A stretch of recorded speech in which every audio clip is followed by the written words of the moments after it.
Ladies and gentlemen, our next speaker, Dr. Rohit Joshi from India, will speak on the topic, what programs from SAUS in future will be beneficial to the young urologists from SAARC countries. Over to you, sir. Good afternoon to one and all. In 3 words, I can say continue what you are doing.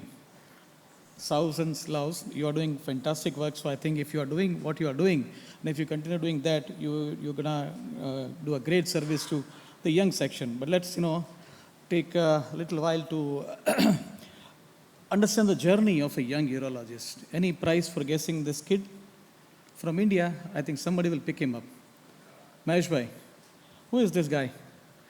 It's Amitabh Bachchan in his younger days. So he just cleared 12th exams with state rank. He proudly got admitted into MBBS. Next, he cleared MBBS with distinction and proudly got admission in MS General Surgery. Then he cleared MS with a gold medal. Then he felt he was like a king. Then he became an MCH DNB urologist, like all of us. And then he started singing song, Main Hoon Dawn.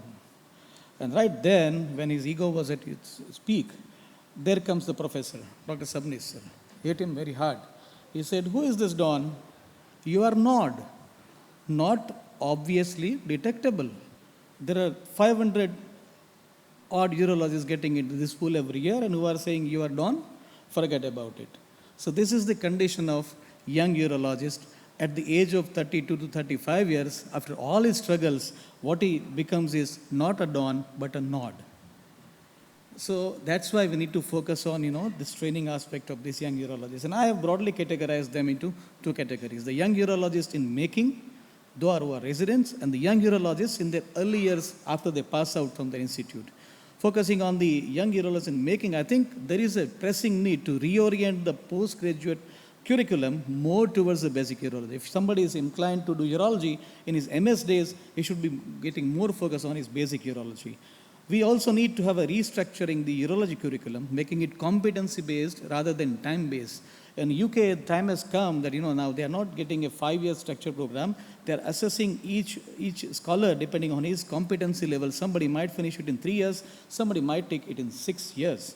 In the residency, rotational assignments is required across the border for getting a wider exposure for many SAARC country residents. And there has to be universal accreditation and validation of training modules. Because if we have that, then we can have this structured program in place. I know there are several setbacks, there are several governmental influences are there, but if a collective efforts can be put in, I think we can see a better daylight. Now coming to the young urologists in their early years of career, they are standing at the crossroad. They are having so many dilemma. Dilemma can be whether I should pursue general urology or whether I should pursue subspecialty. I should join private sector, government setup. I should do a solo practice or group practice. Shall I get into the corporate culture or nursing home? How much to invest? Which instruments to buy? These are all practical questions. And there comes the role of us that we have to have a dedicated cross-border subspecialty fellowships accredited by SAUS. It can be at the short term or a long term. We need to have didactic Euro practice modules in SAUS meetings so that they can be focused on certain practice-based issues. And we can have dedicated CMEs or workshops on these issues. And on that note, let me invite you all that we are having such a dedicated 1.5 days to 2 days program. Europracticon, Dr. Pendakar is here. That is conducted on 2nd and 3rd December. It's an open invitation to any young urologist. You can come there and clear so many of your doubts regarding your practice-based problems. And once you keep on attending these workshops, I think time has come that you will have a fantastic career as laid down by Dr. Mahesh Desai and Dr. Sabnis sir. Thank you so much for kind attention, friends.